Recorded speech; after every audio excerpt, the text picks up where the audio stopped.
A brand new engine, PS4 pad and camera integration, a better story, improved multiplayer, drivable vehicles and dinosaurs.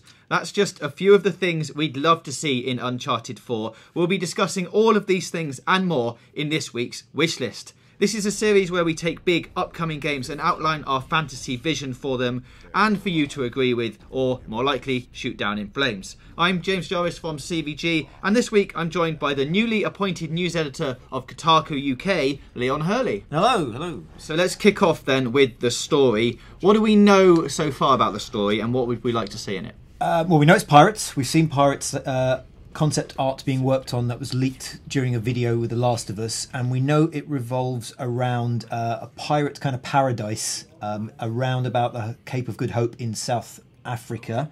It's a little bit similar actually to Assassin's Creed, where it's supposed to be a mystical pirate island where this amazing fortune was amassed by pirates who sort of built a community. The trailer suggests that Todd Stashwick, who has now been cut from the game, was playing a character that seemed to have been abandoned by Drake. There was this implication in the trailer that he had been left to rot and revenge was coming, and the idea was that it sounded like Drake had done something bad, this guy had paid for it, and now he was back for revenge. But Todd Stashwick has been cut from the game. He's been the one of three quite high-profile Uncharted departures and one Naughty Dog departure as well. So that does shake up kind of what might be happening, because there does seem to be a lot of kind of staff changes and churns. So if we were going to focus on the story of Uncharted 4, you've said to me that 1 and 2 had like thrills rather than threat, and you'd prefer it to go back to that sense of fun more than like... Yeah, I think the first couple of games, you know, they were very kind of light and they were very sort of Indiana Jones, you know, where even the fights were sort of fun. You know, they'd find a U-boat in the jungle. You had the sort of the Tibetan village. There was a sort of a sense of kind of wonder and thrills. Whereas the third game, you know, it started off with Drake stealing from a museum, and you know, he was a thief just beating up security guards, and it didn't have that kind of sense of wonder. There was a kind of a grit to it that was a little darker, and I think it suffered a little bit for it, and it didn't really recover until you had scenes like the ocean, in the boat, when you're in the sunken boat and you're going across the ballroom, and you have those moments of like you look up at the glass and the sea and you're like, this is incredible. Yeah. But it took a while to recover from Drake as a bad guy, the kind of setup they began with. And the romance was also there as well. You know, you had the Drake Chloe Elena relationship, which was quite funny and yes, quite, they played off each other quite nicely. That worked really well. I mean, like Elena, I think Chloe was, I think, one of the best characters so far, because she put Drake on the back foot in the way that other characters didn't. He was a little uncertain around her, and she sort of called his bluff. So less serious than, say, Naughty Dog's other franchise, The Last of Us, and yes, more. Well, this is something they keep talking about. If Straley and Druckmann take over, they've done incredible things. The Last of Us, and you know, it's an incredibly sort of pivotal game, I think, in history. But if they bring that kind of sense of seriousness to Uncharted, I don't know how it will pan out, because The Last of Us originally began as a Jack and Daxter reboot, and they went to Evan Wells and Christoph Ballesteros and said, you know, we're not sure about this, because they were trying to make it a bit dark and a bit gritty, and they thought, well, it doesn't work as a Jack and Daxter game, so they turned it into something else. So they obviously like dark and gritty, and a dark and gritty Uncharted is basically about a conniving thief killing lots of people and stealing stuff.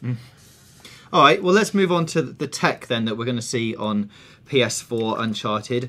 We think, obviously, with PS4, you're going to get better draw distances than we've had before. You'll get a massive sense of scale. I mean, the PS3 version of Uncharted was already pretty big, and some of the effects were brilliant. Yeah, I mean, you think about things like the helicopter chase in Uncharted 2, or, again, the sunken liner in Uncharted 3, and the plane. You know, they were huge breadth of scale to these sort of set pieces. What they could do on PS4, you know, it could be amazing. The size of it, draw distances, all that sort of stuff could be incredible. And do you think they'll keep using the keyed animation they've got, or they'll go for more of a Second Son style facial? You see, I don't know, because there was a picture of Todd Stashwick before he was fired in the mocap suit that Amy Hennig had tweeted, and it didn't have a camera rig on it, but they could have taken that off. The thing that's changed my opinion on this before, because they were always very staunchly in favour of hand-keyed animation because they could control it better. But you watch Second Son, and that's sort of captured facial animation. It's part kind of hand-keyed, part sort of captured from cameras, and it sets like a kind of a new level of of how good sort of faces can look, and that wasn't like a driving sort of bullet point for Second Son. It was just thrown in almost sort of casually, like, hey, look at our faces, look how well they're animated. So do you think they'll go for a brand new engine or just tweak the PS3 one that they've got? They've already said they're using the PS3 engine. Apparently that's one of the problems they had moving from PS2 to PS3, was that they threw away their old Jack and Daxter engine and made a custom engine for PS3, which they partly had to because of the new architecture, but it held them up for a long time. So this will be essentially a reworked, upgraded engine, the engine they already have, so they won't lose any time, and they can just get everything up and running how they like it straight away. And hopefully, for our wish list, make it run at 60 frames a second. Yes, I think that's kind of got to be standard now. I don't think there's any sort of reason why not, especially in a linear game as well, where you don't have to worry about the player running off in any direction. Obviously, Second Son, they could turn around and go anywhere at any time, so the game had to sort of have that capacity.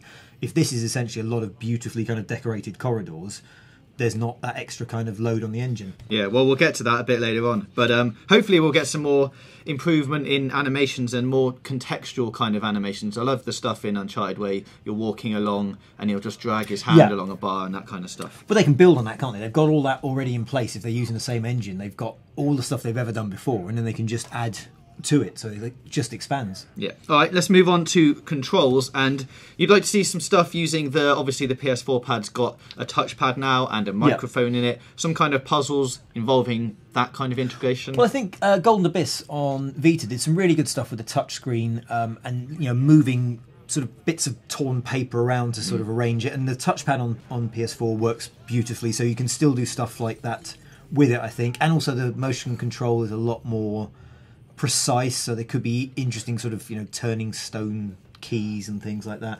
So there's definitely potential there to do it, and Naughty Dog are one of the studios that had made good use of the DualShock 6-axis. Yeah.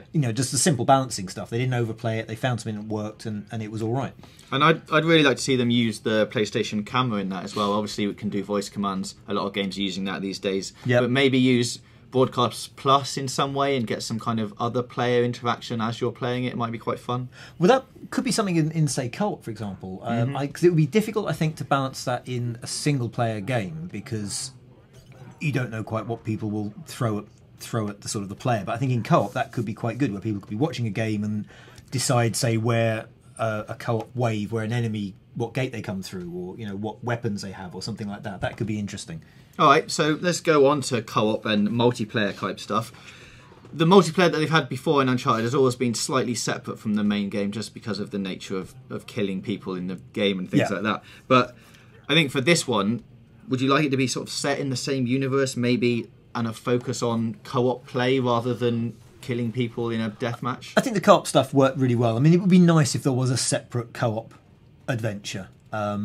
Before the co-op sort of objectives had a kind of a narrative sort of idea behind it, but it was basically just kind of horde mode and capture the flaggy type stuff. But they were the most fun. Yeah, it was brilliant. Yeah, I mean, the definitely co-op was its highlight. I think just playing it as a deathmatch game, it just became a sort of just a deathmatch game.